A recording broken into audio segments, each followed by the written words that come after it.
What's up, friends? Welcome into another episode of Tables, Tailgates, and Top Loaders. So happy to have you aboard for this episode. I'm your host, TB, and I apologize. My voice is kind of trash today. I was trying to do my part in Orchard Park yesterday afternoon, trying to help the Bills will their way to victory over the Kansas City Chiefs.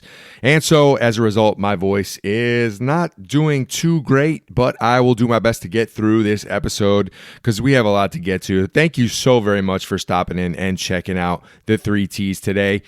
Let's start, Bills Mafia. You are on the clock first. How the heck are we feeling coming off that awesome 28-21 victory over the Kansas City Chiefs? It was a bit tense there at the end. Yeah, it was crazy. Let's start with a few general thoughts on the whole game. I got to be honest, the weather was absolutely gorgeous. It was perfect day for tailgating. My buddy and I got there probably around 11:30, 12 o'clock, and the whole tailgate scene was great. It was beautiful weather. I know earlier in the week the weather was looking like it was going to rain, and when it rains on your tailgate and the game, it just makes for a brutal Sunday. But it was perfect. There was barely a cloud in the sky, nice blue skies, and the weather was beautiful. Just around 50 degrees, perfect day, and the crowd was popping. Let me tell you, the crowd was popping. It was crazy because walking into this game, I'm talking with my buddy and we're kind of talking about our expectations for the game. And it was funny because I know I'm going to eat crow for this. The game preview, when I previewed the Bills Chiefs, y'all know I picked the Bills to actually lose this game. So I will own it right off the bat. Yep, that's on me. That's my bad. But I would rather be wrong today than anything else. So I'm so glad I lost that one. I'm so glad I got that one wrong. But it was funny walking into this game, we're talking, and I just kind of had this very calm demeanor about myself. I wasn't really super jazzed up for the game. I mean, I was excited to go because I hadn't been to a game since the opener, but I was very calm because I just walked in with this low expectation for what the Bills were going to put out on the field. And I just knew the Chiefs were flying high. And so it was nice to watch this game, or at least try to watch this game with very low expectations. But I'll tell you what, this was kind of the mood, the sense I was getting from a lot of the people going into the kickoff. People were kind of just like, well, I don't know if we're going to play that well. We haven't been looking too great the last few weeks, and Kansas City's probably going to thump us. But it's crazy. So everyone kind of takes this chill attitude until the very first kickoff, right?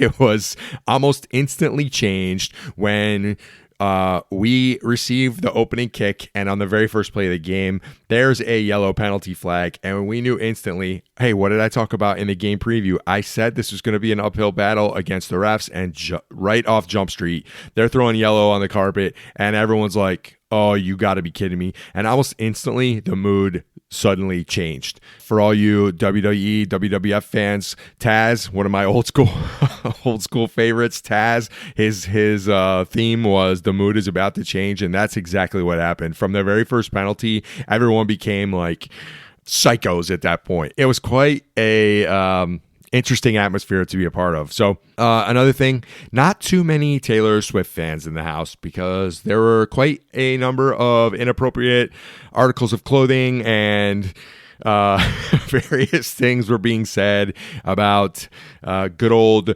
Miss Kelsey. So anyway, not a lot of Taylor Swift fans in the house, but like I said, you couldn't have asked for a better day. So now let's get to this awesome game. What a game. I mean, it was quite the freaking game. Let's start with the defense.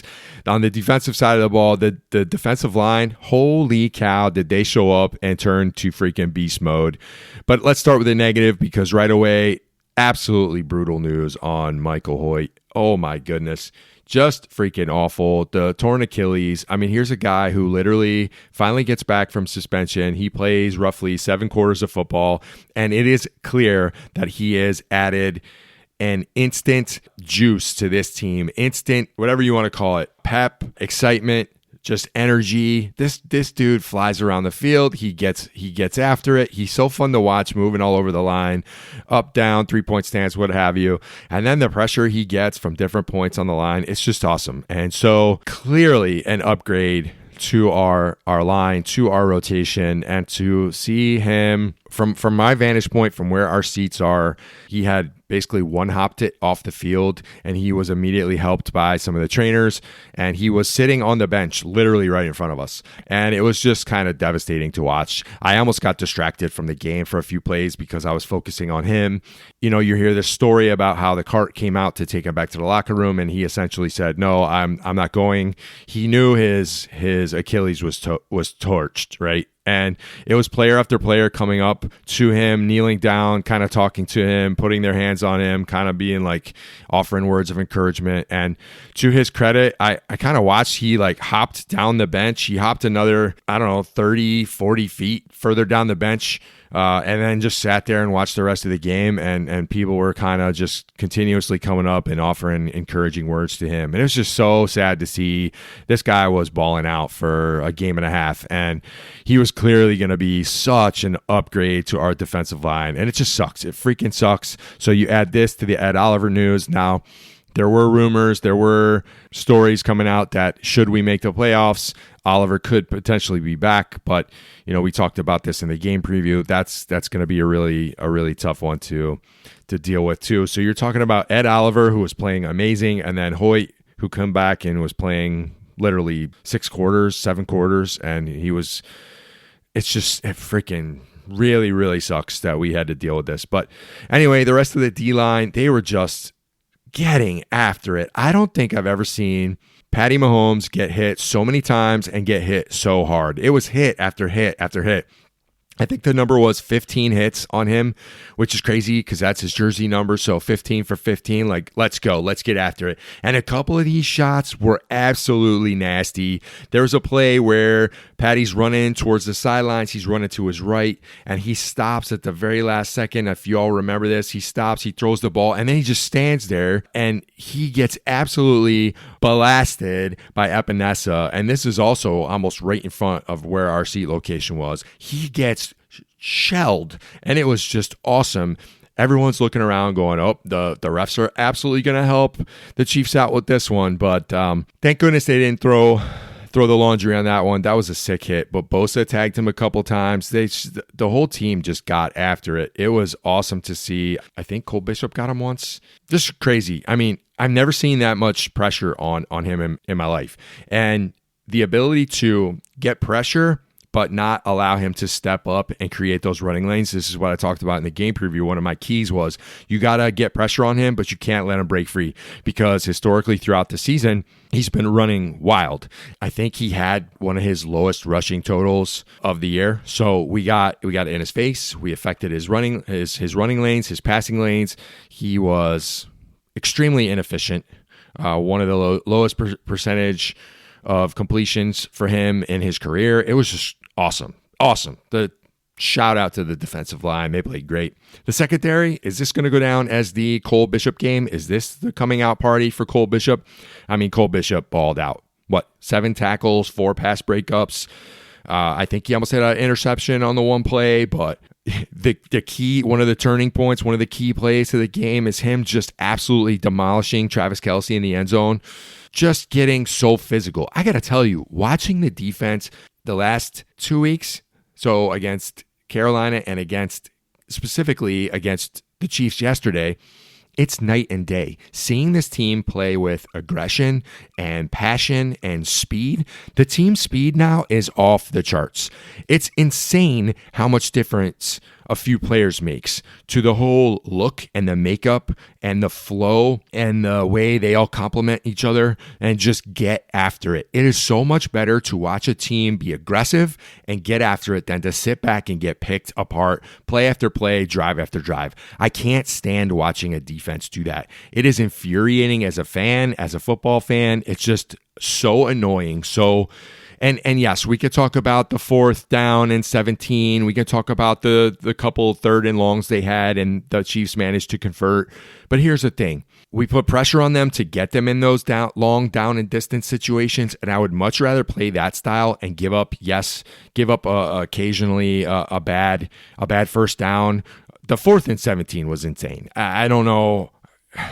I have to go back and check that one out with the whole Bosa basically on top of him, and then he stops, and then he totally got faked out by that. It looked like he was thinking that was going to be a screen pass coming to his side of the field, and he didn't really know. He was kind of in no man's land. But anyway, but that fourth down play was just insane to pick that up. But I would much rather give up a couple of those crazy plays during the game than to sit back and get picked apart play after play, drive after drive. It was just such a more pleasurable watching experience to see your team get after it. I want them to be aggressive, take chances, take risks, and just go hit people and show them, hey, we're not going to get pushed around today. And that's exactly what happened. They managed to shut down the Kansas City running game, which really wasn't that effective to begin with. But I talked about this in the game preview. The team speed concept with Xavier Worthy and Rajee Rice, having Maxwell Hairston on this team negates Worthy.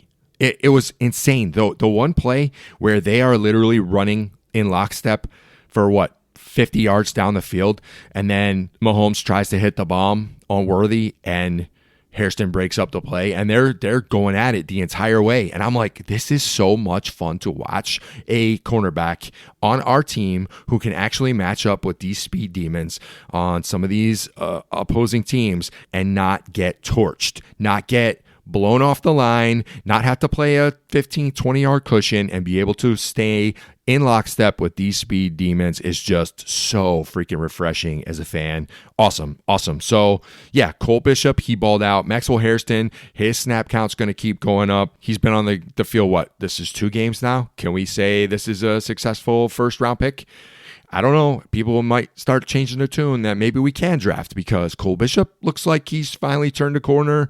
And everyone loved to hate on Dalton Kincaid. Well, guess what? It seems like outside of James Cook, the offense runs through Dalton Kincaid, but we'll get to the offensive side of the ball in a minute. And then if you want to think bigger picture, could there have been a bigger addition to the defensive side of the ball than simply removing Taylor Rapp from the defense? I know. It came out he had season-ending surgery earlier last week, and he's on IR and he's done for the year. But this whole kind of injury that he may have not been dealing with the whole season, but something was so off with the defense. So he looked absolutely lost. And taking him off the field, people crapped all over the Jordan Poyer signing, and I can't believe we're bringing Poyer back. He's 68 years old, and what are we doing?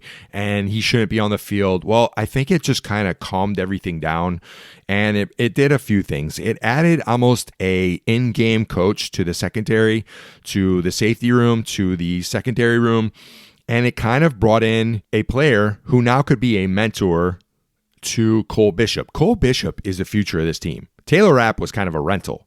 And I think what he may have, is this the last year or next year might be the last year of his contract? I don't see Taylor Rapp being a long-term answer for this team at all, if he ever plays another down for the team again. Bishop was the answer when we drafted him a year ago. He was to be the replacement for Jordan Poyer, and Poyer being welcomed back. Hey, your role is clearly going to be diminished, but you have a new job to do. It's to mentor him. It's to prepare him. It's to get him game ready and to be a calming influence to the secondary. And I think while he's not playing every snap, and yes, he does occasionally get burned from play to play from time to time, I think he's brought such a cohesiveness to the secondary and to the defense as a whole.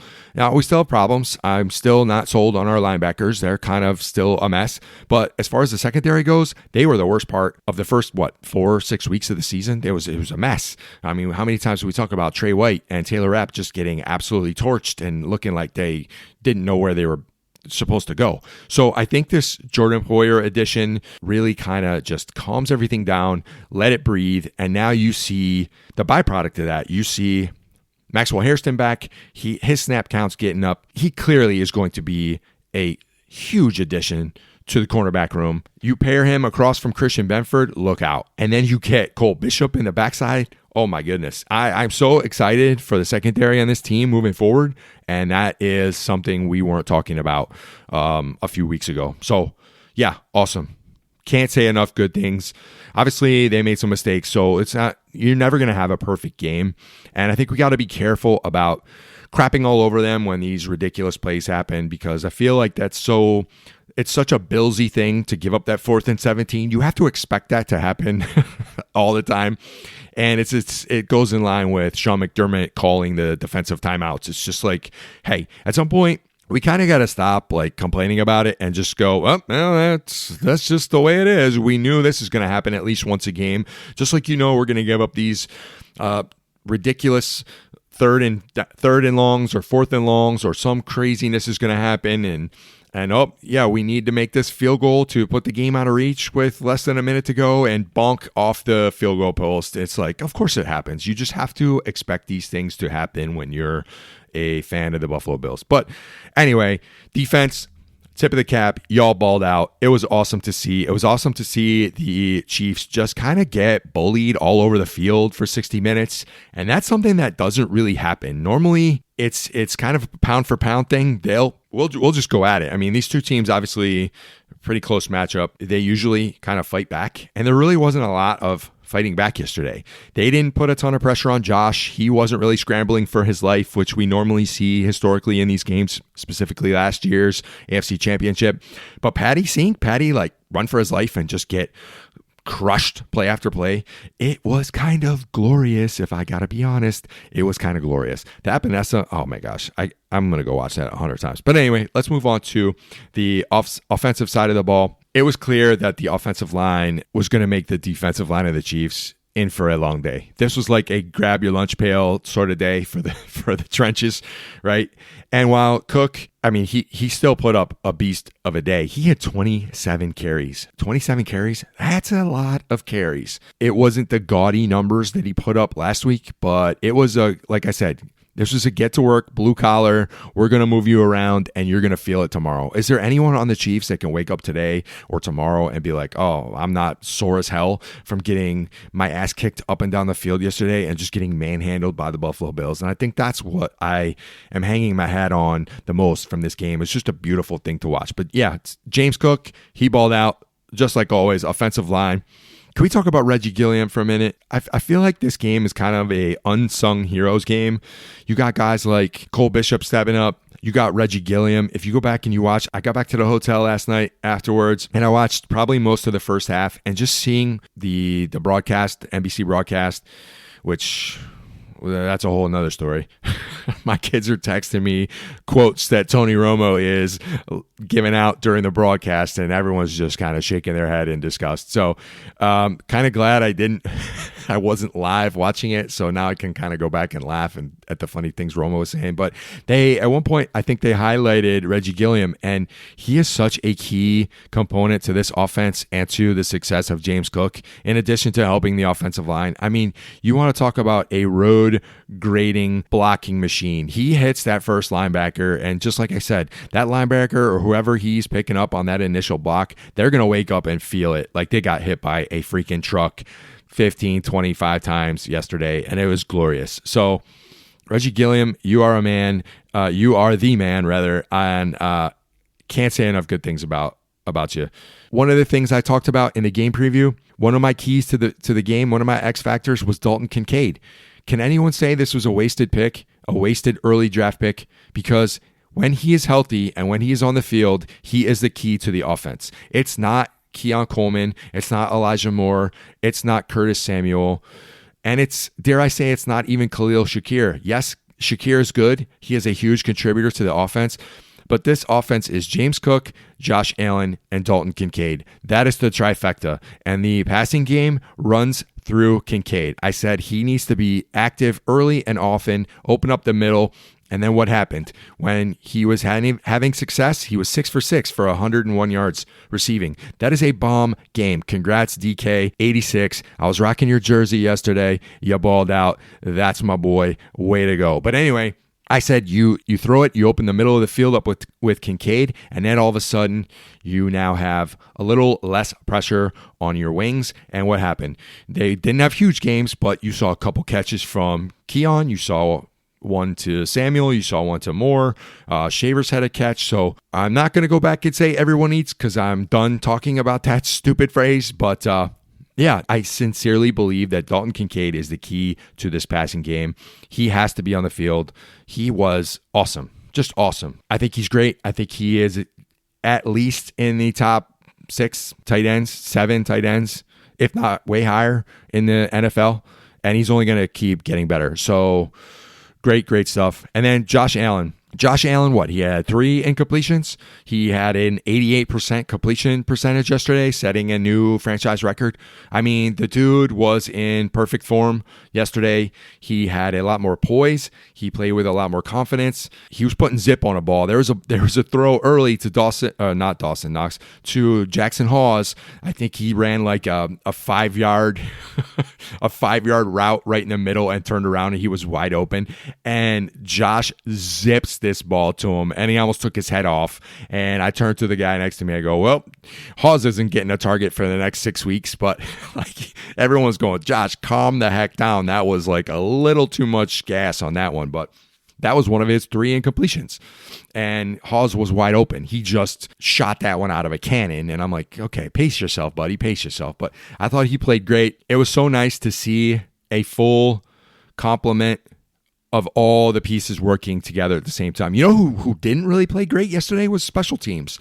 Special teams was not that great because it felt like every time the Chiefs got the ball, they were starting on their 40, if not better. And here's another thing I want to talk about. I have to go back and watch this, but there was some weird spotting of the ball yesterday.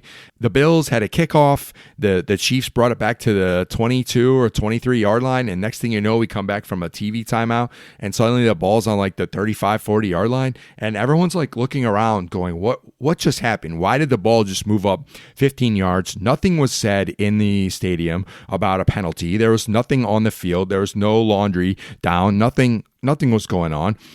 And I feel like this happened numerous times during the game, and everyone's just kind of looking at each other like, why is the ball not being spotted where the player was down? I feel like the refs kept moving the ball around. There was no consistency. So I got to go back. I got to really watch the tape and see what the heck was going on. But it just seemed like a lot of weird shenanigans was happening. And, you know, you never know when you play KC, and I hate to be like that. It's what I said. Like, it's always an uphill battle. The Chiefs are a hard enough team, but you always seem to be, you know, with your backs against the wall, whether you're at home or on the road. In Arrowhead, I always feel like it's a Chiefs and a refs game, and I didn't want that to be the case. There weren't a ton of penalties, which was nice. There weren't a ton of penalties.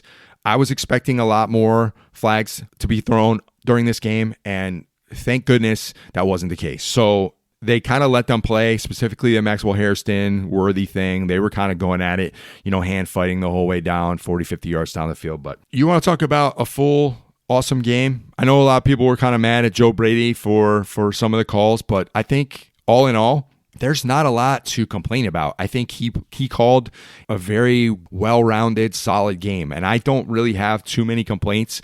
We were all kind of joking about the screen passes to Shakir, but this is the first time in, forever this year that we had more than 4 passes further than 20 yards. I mean, we had one that went for 40 plus, one that went for 30 plus, 2 that went for 20 plus, and one that went for another 15 to 18 yards. So we were throwing the ball down the field, and Josh was pinpoint accurate all game long, and it was awesome to see. So yeah, great. I'm excited to see what the national narrative is. I was trying to listen to some national shows. It just wouldn't come through as I'm driving 6 hours home today, but I had a great time. It was awesome.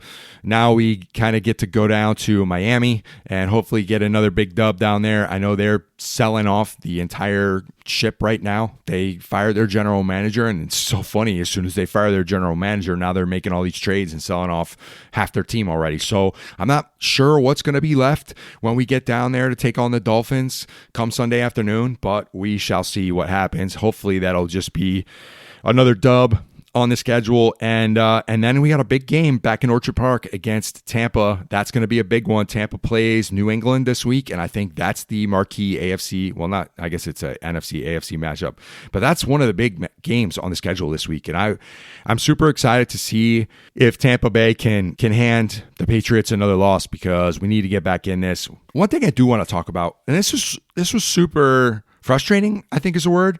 So my buddy and I we get back to the car and we're, sitting in traffic just like everybody else. So we turn on the local radio stations, and, they have their sports talk show hosts, and it's the afternoon guys from WGR, and they're taking calls, and I'm just listening to them, and they are just miserable.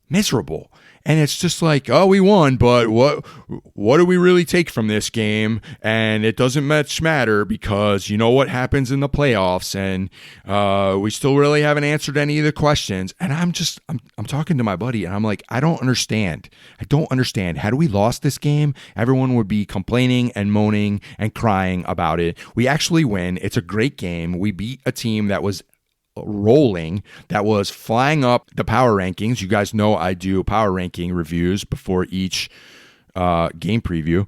The Chiefs were flying up the charts. They were considered to be one of the Super Bowl favorites. They come in and we give them a beat down. And then it's, I don't know what we're supposed to be so happy about. And I'm just listening to this like, are you all miserable human beings?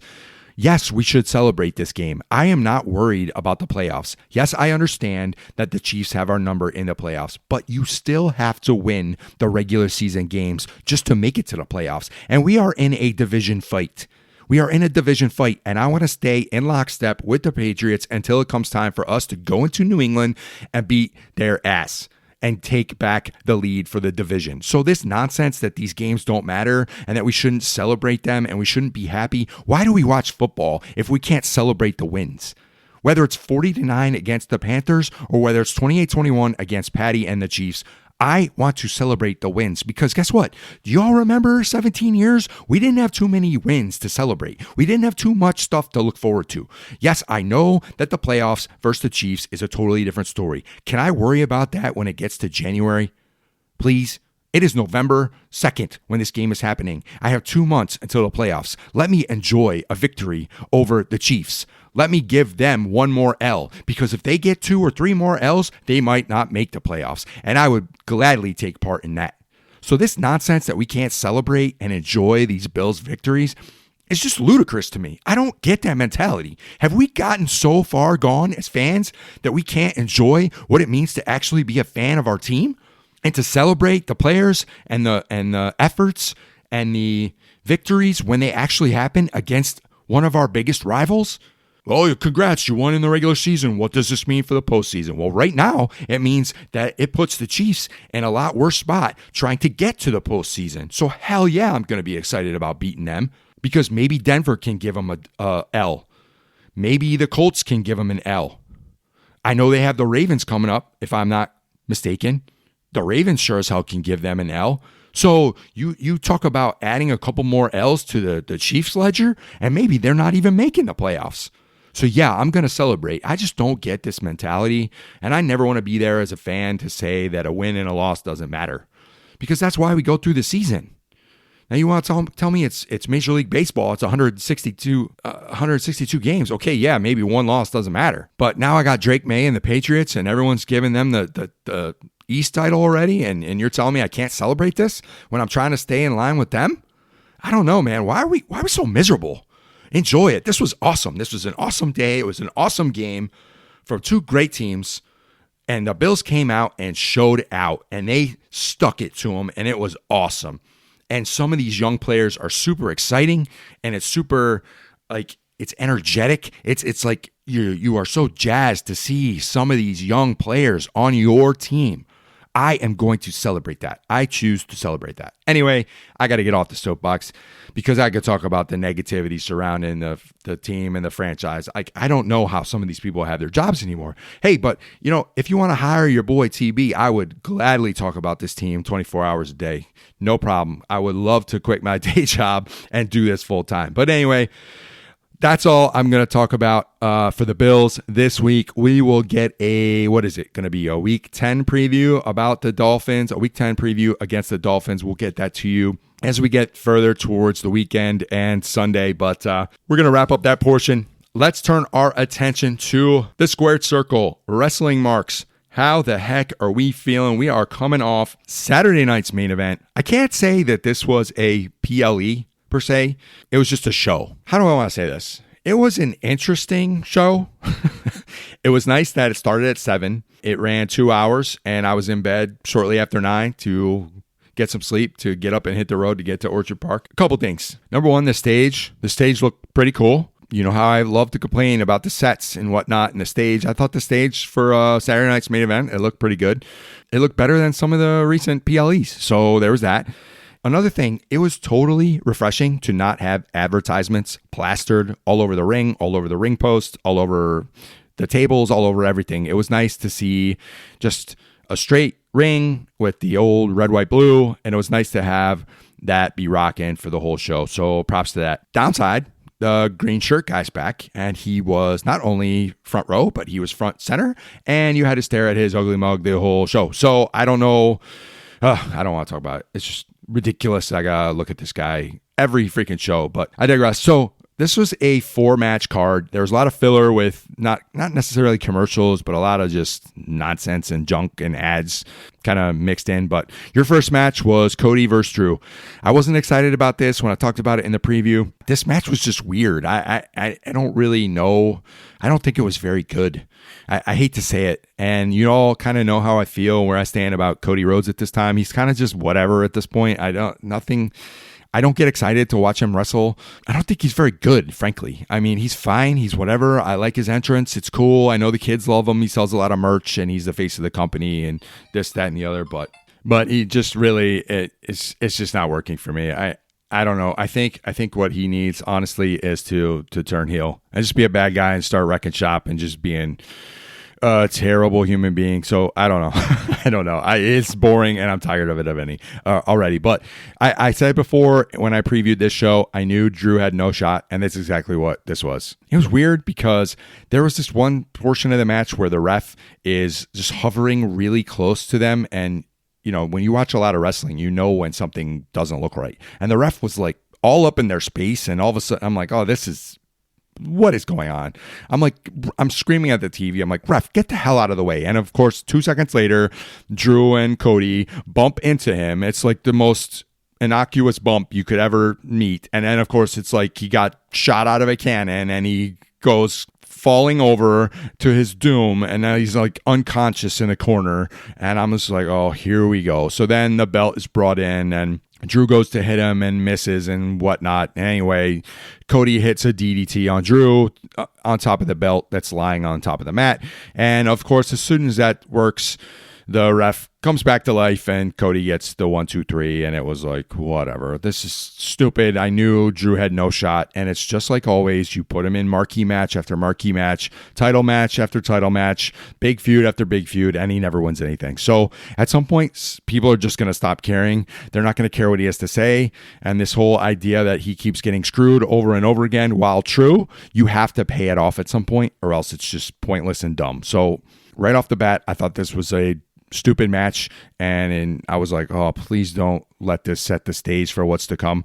But thank God it didn't, because match 2, you had champion Tiffany Stratton versus Jade Cargill for the women's championship, and they were kind of forecasting this prior to the match. They interviewed her before, and it was, I guess the storyline was Tiffany was nursing a sore knee, and she had this injury she was dealing with. Well, guess what? She came out, this match gets started, and Jade Cargill, it was like Brock Lesnar, John Cena. Jade Cargill whooped the crap out of her and just issued a total beatdown to the champion, Tiffany Stratton. I have been critical of Jade's matches as of late. I have said she needed to change things up because her style and what she was doing wasn't working. I have always said she looked like $1 million, but something was just not right when she got in the ring and the actual matches started. This was totally different. She changed up the pacing. She changed up the way she wrestled, as far as this was straight power ass-kicking stuff. And she beat the brakes off of Tiffany for probably 6-7 minutes. It was a very short match, but it was a slow, methodical ass-whooping. And this is what Jade needs moving forward. And she beat her, and she got the pin, and she took the belt, and now you have a new champion. I thought this was great. This was exactly what was needed. You get the belt off Tiffany, who I said was kind of growing stale, and Jade is now your heel champion moving forward. And I think they need to establish her as a dominating heel female women's champion and just let her wreck shop over whoever wants to step up and challenge. Just let her continue to do this, because she can do it if this is the way you're going to book her and these are the matches you're going to put her in. I think it's great. I think it's great. So well done. That was a good match. Third match, this was a triple threat match between Penta, Rusev, and Dirty Dom for the IC belt. I really enjoyed this match. This was great. different styles. You had 3 different styles. Rusev's obviously your slow, methodical guy, but he can still kind of explode and give you these explosive, powerful, quick move set. I've always liked Rusev. I think he does good stuff, but he's there to put over these other guys, and it's clear.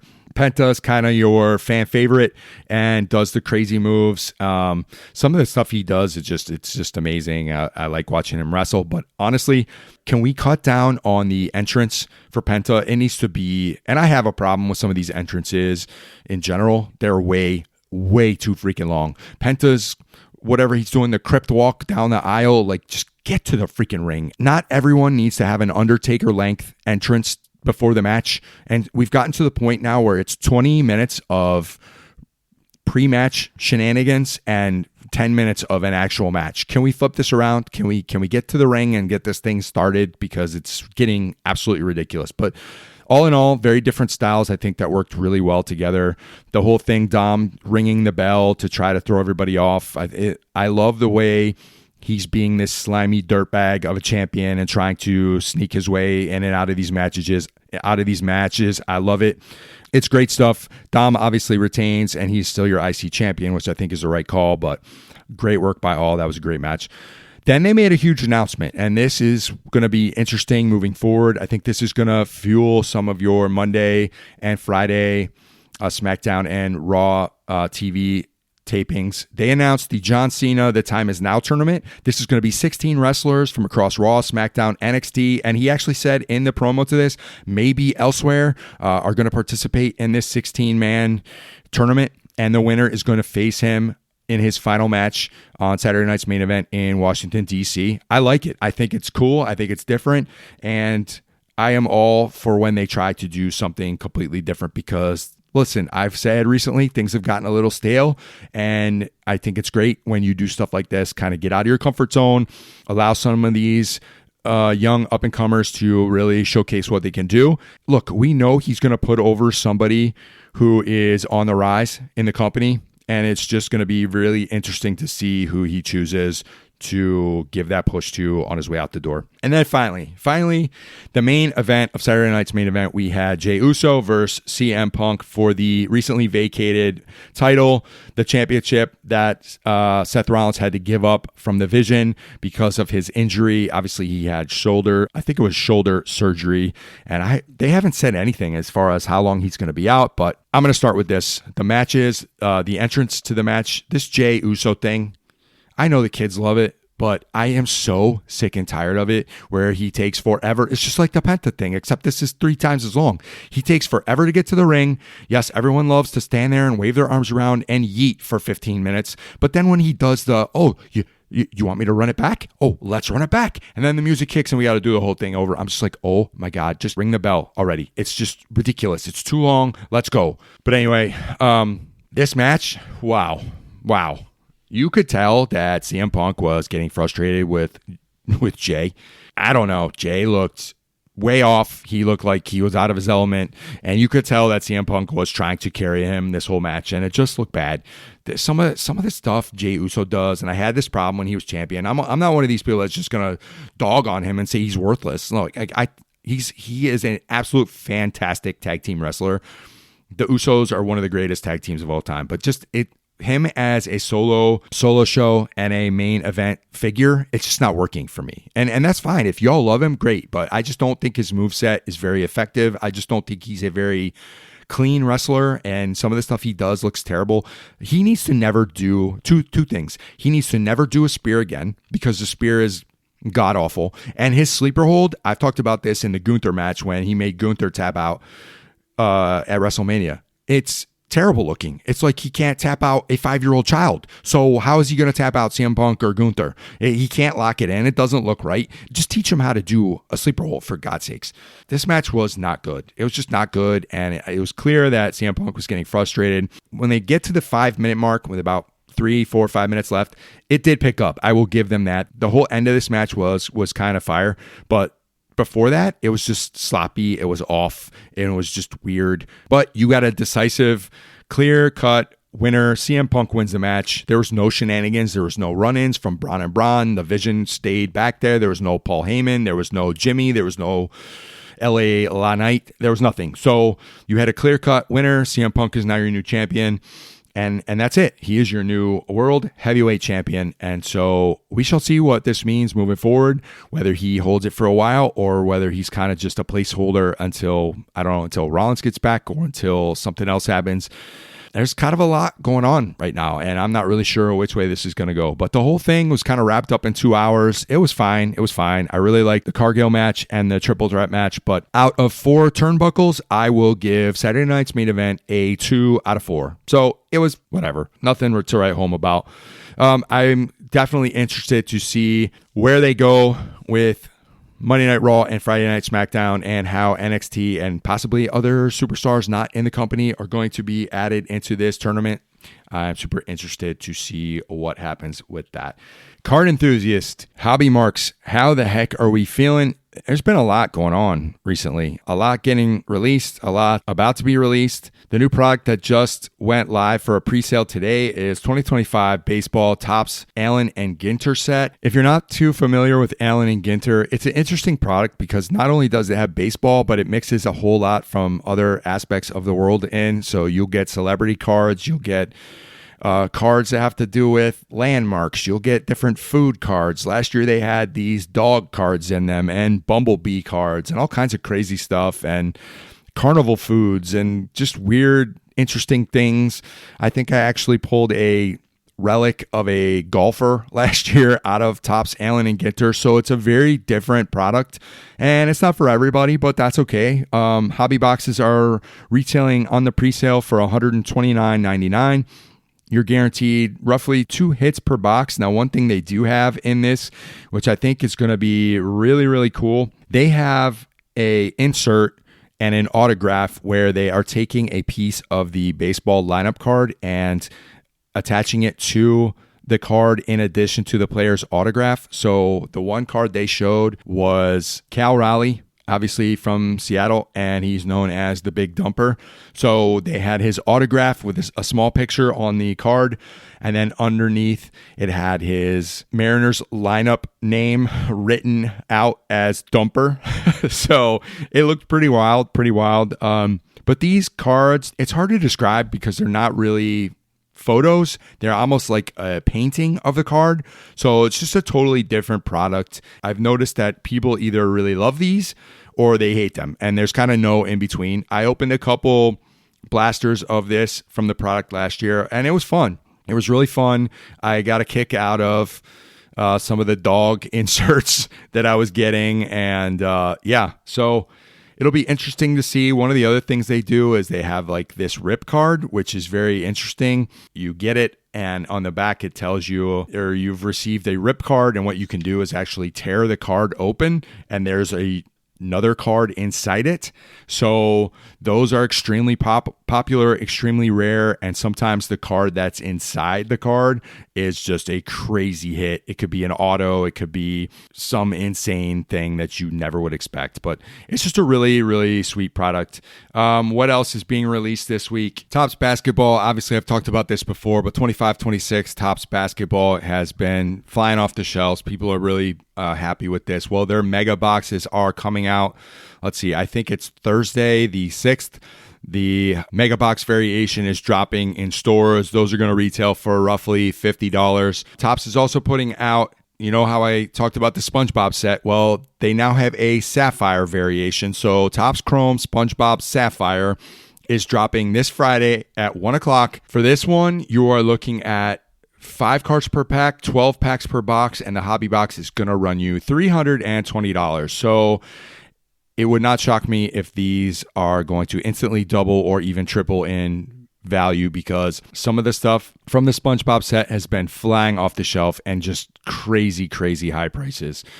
The other cool thing, obviously we knew the Dodgers, if you stayed up Saturday night, you watched the Dodgers win the World Series, back-to-back championships. Well, Topps now, you know they love to capitalize on huge moments in sports. Well, they just released a Topps Now triple auto, and this card is fire. I can't even imagine what this card is going to sell for. I would think that this is probably going to be very similar to the Olympic basketball with Durant, LeBron, and Curry. the triple auto that no one has ever uncovered yet. And the thought was that card's probably $1 million. But so here you have a Yamamoto, Shohei Ohtani, and Roki Sasaki have signed a 1-of-1 triple autograph card commemorating the 25 World Series championship. It's going to have, it looks to be from the pictures, like it's a triple relic as well. So you have the 3 autos, then you have 2 pieces of a baseball, and then it's hard to tell if that's a base or another patch of the ball that says World Series 2025. I mean, this card's fire. This card's just fire. I can't imagine that this card's going to sell for less than $500,000. I mean, I don't know how they keep doing it with the Topps Now stuff, but that's going to be sick. What else? Oh, I did manage to buy a hanger box of 25-26 Topps NBA. And I got to tell you, folks, I kind of like it. I was digging it. And, I spent $12.99 to open a hanger box. But these are cool. I mean, the Power Players insert, I got a KD Power Players insert. I love the colors on this thing. It really pops. The Generation Now cards. These are some of your younger rookie players. I love them. I freaking love them. I like the way they look. If you do go with the hanger packs, you get these Diamante inserts, and you're guaranteed 2 per hanger box. They pop. It's very similar to, like I talked about before, Topps Baseball. If you like the Diamantes, they're the exact same thing. It's just with NBA players. But and then also 8-bit ballers. People crap all over these things. I think they're fun. I think they're entertaining. I got an 8-bit baller insert of Ray Allen, who I like pulling some of the older players. I actually pulled a Shaquille O'Neal Orlando Magic card, and that made me smile and laugh, and I just had a good time. So I'm looking forward to my Fanatics boxes getting here, hopefully rather soon, because I'm looking forward to getting in and seeing what I get out of that. But I think that's going to do it. I think that's going to wrap it up. Again, I apologize for the quality of my voice. It's been a rough 24 hours, but I appreciate everyone stopping in and checking out the 3Ts. Thanks for sticking with me. If you've enjoyed this episode or any other episode of the podcast, do me a favor, help your boy out, share it with someone you know, whether they like the Bills, whether they collect cards and are part of this hobby, or whether they just love that squared circle and professional wrestling. It doesn't matter. I'm trying to grow this one episode at a time. So help me out.